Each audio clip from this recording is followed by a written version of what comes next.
अपने 20 साल की प्रैक्टिस में मैं अपने विटिलिगो पेशेंट्स को room fresheners, perfumes, deodorants use करने से मना करती हूँ। और आज इस वीडियो में मैं आपको बताऊँगी कि मैं ऐसा क्यों करती हूँ और उसके क्या ऑल्टरनेटिव्स, क्या ऑप्शंस हैं जो वो यूज़ कर सकते हैं ताकि उनकी स्किन में हीलिंग भी होती रहे और उनको इस पर कॉम्प्रोमाइज़ ना करना पड़े। सबसे पहले बात करूंगी कि मैं actually room fresheners, perfumes, deodorants को मना ही क्यों करती हूँ। तो ये देखा गया कि जब मैंने बहुत सारे पेशेंट्स में एक कॉमन फैक्टर देखा कि उन लोगों को ये सब इस्तेमाल करने से स्किन में या तो इचिंग हो रही थी या सफ़ेद दाग की रिकवरी उनकी रुक जाती थी और कभी कभी तो दाग बढ़ने भी लग जाते थे। सो मैंने उनसे बात करनी शुरू करी, उनसे पूछना शुरू किया कि ऐसी कौन सी चीज़ है जो वो लगातार इस्तेमाल करते हैं। तो कहीं पर मुझे मिला कि रूम फ्रेशनर्स का इस्तेमाल बहुत ज़्यादा हो रहा था, कहीं पर परफ्यूम्स और कहीं पर डिओड्रेंट्स।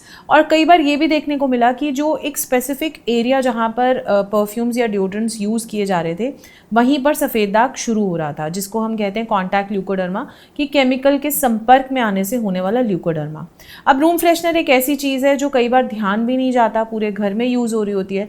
तो सबसे पहले तो मैं एक सबसे कॉमन क्वेश्चन या क्वेरी को सॉल्व करना चाहूँगी कि लोगों को लगता है कि मैम यूज़ तो पूरे घर ने किया, हमें ही क्यों हो गया, या हम एक जगह यूज़ कर रहे थे, सफ़ेद दाग तो हमें पूरे शरीर पे हो गया। तो बेसिकली जैसे कि बारिश में सब लोग भीगते हैं बट सबको बुखार या ज़ुकाम नहीं हो जाता, या कोई भी बीमारी सभी को एक तरह से इफ़ेक्ट नहीं करती, सबकी अपनी अपनी इम्यूनिटी होती है, सबके अपने अपने बॉडी का एक रिस्पॉन्ड करने का, यानी कि हर बीमारी का एक प्रकट होने का या बॉडी में दिखने का एक लेवल, तरीका और एक एग्रेशन होता है। मतलब कि हर किसी को सेम तरीके से बीमारी दिखती नहीं है। तो वैसे ही आपके घर में वही सेम फूड हैबिट सब कर रहे होंगे या वो रूम फ्रेशनर के कांटेक्ट में सब लोग होंगे, बट सभी को सफ़ेद दाग नहीं हो सकता।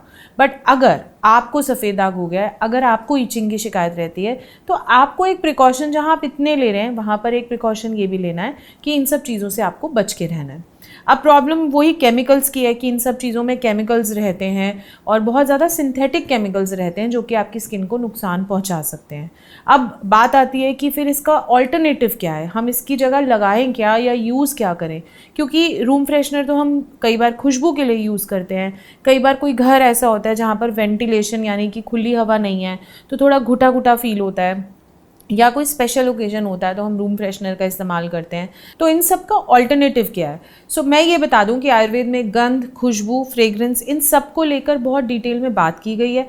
एक्चुअली में इनको मेडिसिन की तरह भी यूज़ करने के लिए बताया गया है। दिनचर्या की जब हम बात करते हैं तो फूल जो डिफरेंट तरह के होते हैं उनको धारण करने के लिए बताया जाता है, इसीलिए कि उनकी गंध से यानी कि स्मेल से भी आपको उससे आपकी थेरेपी या आपकी रिकवरी होती है।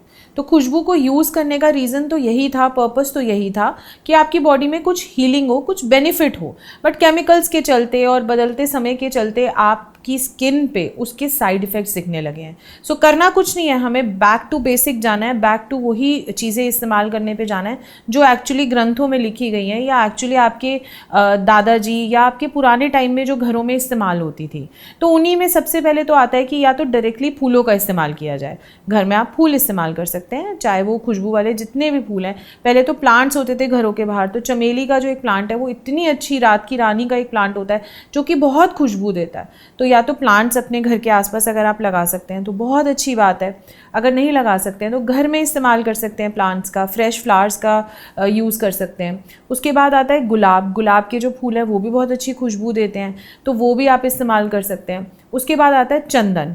अब चंदन एक ऐसी चीज़ है जो स्किन में हीलिंग के लिए बहुत समय से बताई जाती है। चंदन का तिलक भी किया जाता है, चंदन का मास्क भी बनाया जाता है और चंदन का पानी भी कई जगह पे सजेस्ट किया जाता है जहाँ पे गर्मी और पित्त की वजह से स्किन में डिसऑर्डर्स हो रहे होते हैं।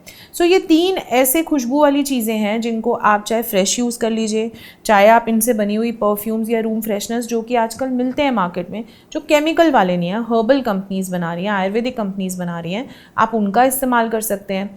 उसी में आजकल मैं देख रही हूँ कि कुछ अगरबत्तियाँ भी बनती हैं जिसमें ये फ्रेग्रेंस यूज़ होती हैं, बट अगेन वो भी केमिकल से बनी हुई होती हैं। अगर आप यूज़ करें तो कुछ ऐसी यूज़ करें जो बिल्कुल केमिकल के बिना सिर्फ ओरिजिनली अगर बनी हुई होती हैं। साथ ही हवन कप्स का आजकल बहुत चलन है, तो हवन कप्स आप यूज़ कर सकते हैं अगर आपको घर में वेंटिलेशन या धूपन या एक अच्छी खुशबू के लिए चाहिए। उसमें ड्राई फ्लावर्स को और साथ में घी को और काऊ डंग को मिला के एक हवन कप बनाया जाता है। वो एक बड़ी अच्छी ऑप्शन है। आप सुबह शाम, एक्चुअली कुछ घरों में तो रिचुअल ही होता है कि कुछ घरों में धूपन किया ही जाता है, तो ये सब चीज़ें आपकी रूम फ्रेशनर को रिप्लेस कर देती हैं। अगर मैं परफ्यूम और डिओड्रेंट के रिप्लेसमेंट की बात करूँ तो आप यूज़ कर सकते हैं नॉन अल्कोहलिक बेस्ड इत्र। ये इत्र भी बहुत सारे, अगेन आपको थोड़ा सा ढूंढना पड़ेगा, उसकी प्योरिटी पे थोड़ा सा आपको थोड़ा टाइम लगाना पड़ेगा। आपको ऐसे नहीं कि कुछ भी ऑनलाइन दिख रहा है या रैंडम शॉप से आप जाके ले सकते हैं। इत्र अगर आप लेते हैं, प्योर इत्र जो होते हैं वो ऑयल बेस्ड होते हैं, अगर आप उनका इस्तेमाल करते हैं तो वो भी आपकी स्किन में नुकसान नहीं करते हैं।